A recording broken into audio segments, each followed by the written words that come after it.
The second book of Samuel, and this is session 32. We are still in 2 Samuel chapter 18, and we saw how Absalom, who is an Antichrist shadow picture, finally is cast into a great pit and a great heap of stones that will testify against him and testify against anyone who stands up against God's anointed. Is then laid over him. And he set for himself up a pillar, just confirming the fact that he's against Yahuwah's whole covenant. These kinds of pillars are always statues or monuments of your own power. And we see this whole interesting thing of David in verse 24, sitting between two gates. We'll get to that now. But I'm looking here at verse verse 17. So after Absalom was killed, all of Israel fled, everyone to his tent. So remember, Judah stayed with David, and Israel, the 10 tribes, went with Absalom. And here, Absalom, just like the serpent, was stealing God's people away. Absalom was stealing Israel away from the restored, united, one nation, one kingdom of David. That's why in the New Testament, the disciples asked Yeshua, now that you have died and got resurrected, will you now restore the kingdom of Israel back to its original glory where Judah and Israel is together yet once again? And here we see David sit between the gates. He doesn't sit in either the one gate or the other gate. He sits between both gates because symbolically, Yeshua is not only for the Jews. Yeshua is not only for the Gentiles, in which Israel is scattered. Yeshua wants to restore his two houses. David needs to sit between the two gates because the one is for Judah to come in, the other one is for Israel to come in.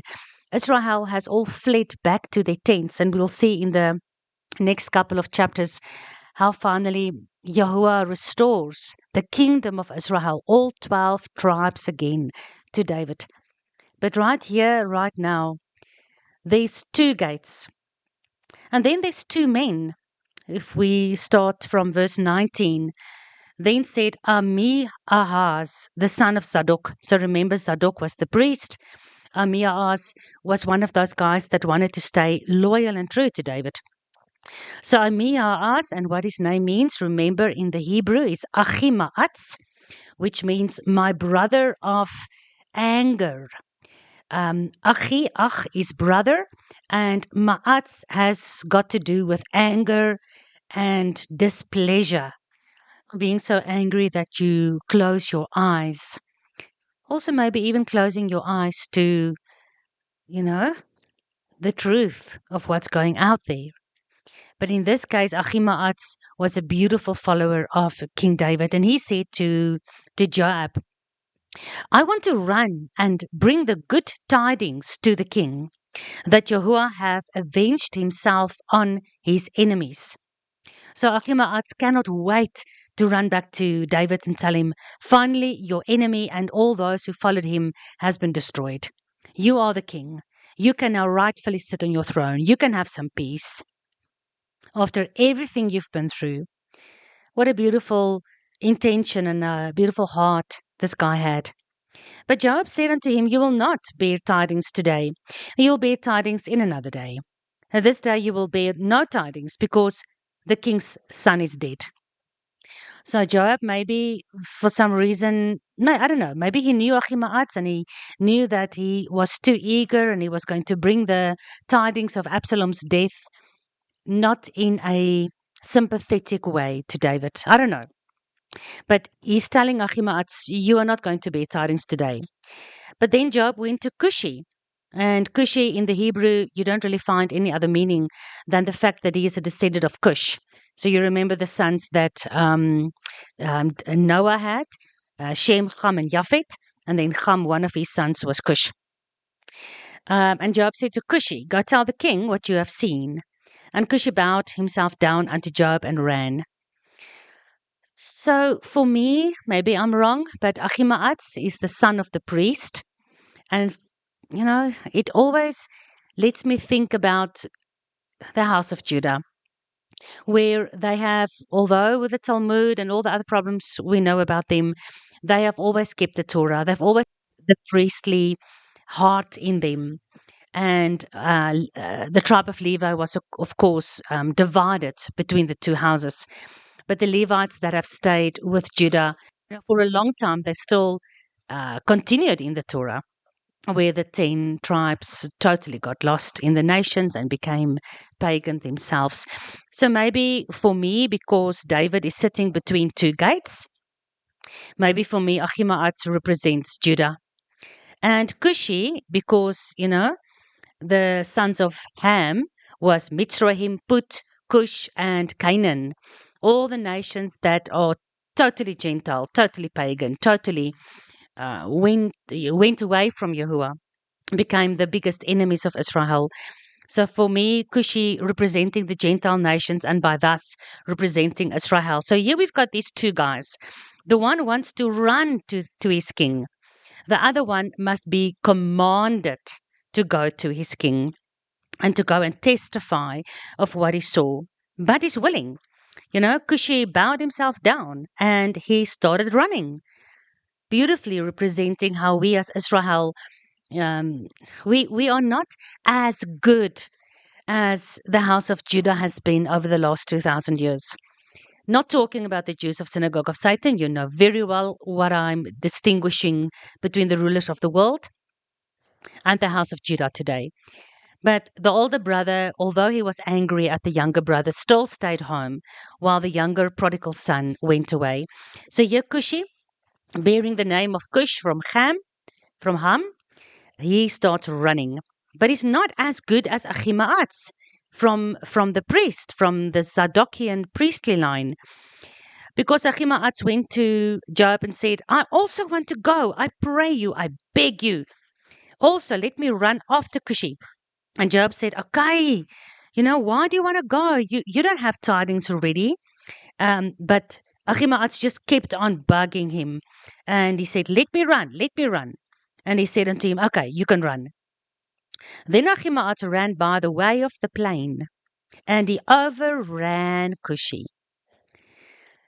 I'm not saying, but there are so many, Gilgal, repeating cycles, wheels. If I look at Revelation 12, and I see the woman that bore the Messiah, going into the wilderness on eagle's wings and God protecting her. And then the dragon tries to destroy her, but he can't because Yahuwah is protecting her. And then the dragon goes out to make war against the remnant of her seed. For me, that is a clear distinction, and maybe I'm wrong. But for somehow that is a distinction for me for Judah, because Judah was never divorced. You've done those Bible studies with me. Judah was never divorced. Judah is this woman who bore the Messiah. He came from the tribe of Judah. Judah is Ahimaaz, who's overrunning the remnant of the seed, who's overrunning Cushi. Judah is overrunning Israel because we have so much to catch up. But in the end day, just this morning, in my quiet time, I said to Yahuwah, there might be a lot of things we've got wrong that we don't really understand, although we think we understand it, like the 1,000-year millennium, the judgment before that, the judgment after that. There's so many things that's still a mystery.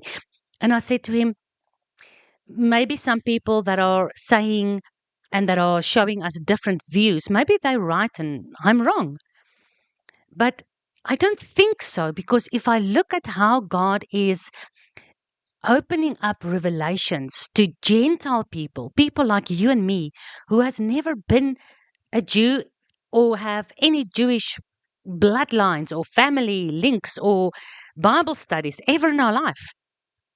And yet, when I speak to other Jews, even when I was in Israel, the Jews don't even know the basic fundamentals of a lot of what is written in the Torah and the prophets. Although they think they are experts, they're experts on the Talmud. So although Ahimaaz is outrunning Cushi, it is Cushi at the end of the day that gives the message to David.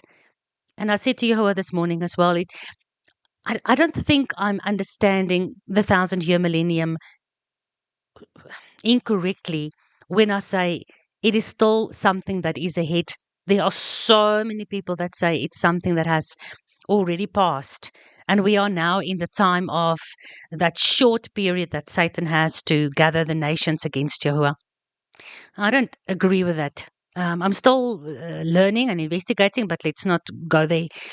And I said to him, one of the main reasons I don't believe this can be true is because if it was true, then why on earth would you, to the remaining nations after the first resurrection, reveal so much in your word as what you are doing with Gentiles like you and me that has returned to covenant? Anyway, so for me, the king sits between two gates, and there's two men running towards him. Cushi started running first, but Ahimaaz overtakes Cushi. Verse 24. David sat between the two gates, and the watchman went up to the roof over the gate upon the wall, above where David is sitting. And he lifted up his eyes, and he looked, and he saw a man running alone. And the watchman cried, he told King David. And the king said, if he's alone, there's a tiding, there's a message in his mouth. And he came apace, and he drew near. So Cushi is, Ahimaaz is drawing near because he overtook Cushi. And the watchman saw another man running. And the watchman called unto the porter and said, behold, there's another man running alone. And the king says, he also brings tidings. So nobody knows what this message is yet. And the watchman said, I'm thinking the way in which the guy that's in front, the way in which he's running, he looks to me like Ahimaaz, the son of Zadok. And the king said, well, Ahimaaz is a good man. He cannot come with a bad message. Oh, shame, eh? Shame. King David, he knows Absalom must be destroyed. Father Yahweh says in the Bible, he has no pleasure in the death of the wicked. None. Father Yahweh's heart is breaking, like David's heart is going to break for Absalom. And David says, Ahimaaz is a good man. He's not going to break my heart today. He's going to give me a good message. He comes with good tidings. And I made a note here in my Bible. The Bible says God will wipe away our tears. Yeshua says in the end days, father against son and daughter against mother, and how many will we lose? Especially when Yeshua comes and he destroys all his enemies. How will our hearts be broken for those that never returned to covenant, but that rebelled in the end days, the great falling away, the stiff-neckedness, the absolute blasphemy of the end days against Yahuwah, of those that we love. Like here, Absalom was the beloved of King David. And God will wipe away our tears, it says, when everything is over. But have we ever asked ourselves, who will wipe away Yahuwah's tears? Who will wipe away Yeshua's tears? For all the men and women that he created with his own breath, with his own two hands, all the beautiful children that he created in the womb, that he formed in the womb of their mothers, who must be destroyed because they are in rebellion together with the Antichrist. Who will wipe away David's tears? So Ahimaaz called and said unto the king, all is well, all is well. He's bringing a good message. Oh, these dogs. Julle twee. Daisy, still on, stop it. The dogs are just playing and making such a noise. So Ahimaaz says, all is well. And he fell down to the earth upon his face before the king, and he said, blessed be Yahuwah, your Elohim, who have delivered up the men that lifted up their hand against my lord the king. So Ahimaaz is telling David, everyone who lifted their hand, everyone who stood against you has been destroyed today by God. So he's basically telling him, Absalom is dead. But he's not saying it.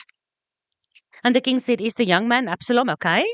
And Ahimaaz answered, when Joab sent the king's servant, when Joab sent me, I saw a great tumult, but I didn't know what it was. Because remember, Joab said to Ahimaaz, today the king's son died, and I don't want you to take that tiding. But Ahimaaz just couldn't help himself. He wanted, there was just blood and life pulsing through his veins. He wanted to run all that adrenaline out towards King David. And he just wanted to tell King David, don't stress anymore. Don't worry. Relax. Everything is fine. All is well.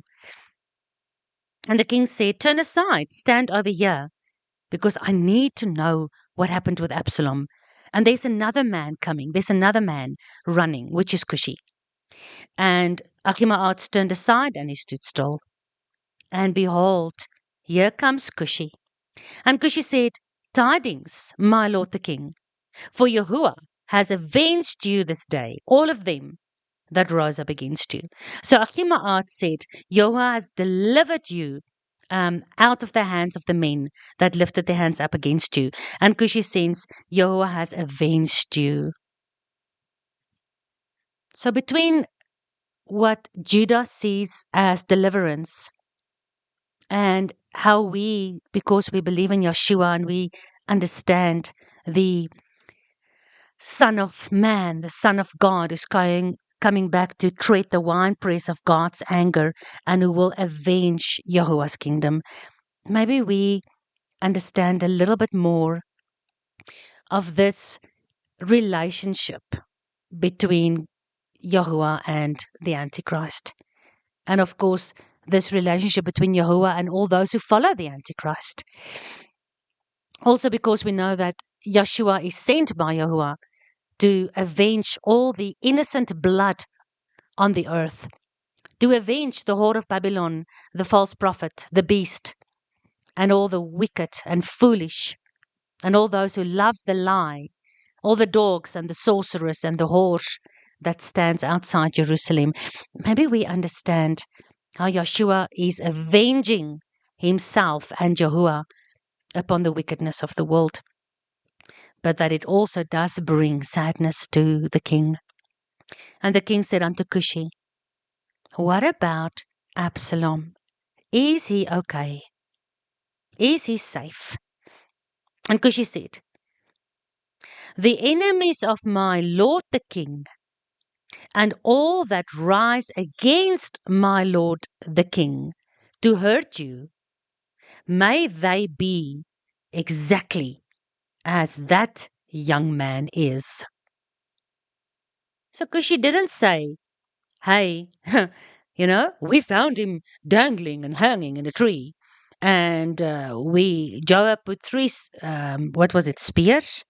What was it? He hanged in an oak, and Joab said, behold, why didn't you smite him? Otherwise, then said Joab, and 3 darts, sorry, here we go. And he took 3 darts, like 3 arrows, and he pierced that through Absalom. And then the 10 men came with their swords, remember. You can just imagine, can you imagine your son, even if he rebels against you, hanging in a tree, and somebody comes and they push 1, 2, 3 arrows through your son's body.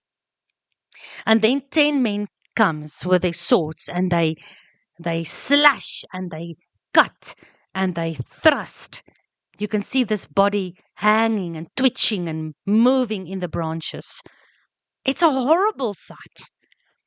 So neither Ahimaaz nor Cushi tells King David about this. They just say, whatever the outcome was for Absalom, obviously it was bad, because we are wishing that anybody who ever stands up against you will meet the same fate. So David knew. He was so much moved. He went up to the chamber over the gate and he wept and he wept And as he wept, he went and he said, "Oh, my son, Absalom, my son, Absalom. Oh, if only God had rather killed me for you. Oh, Absalom, my son, my son." All who follow the Antichrist against King Yahuwah, it will befall the same judgment that befell Absalom.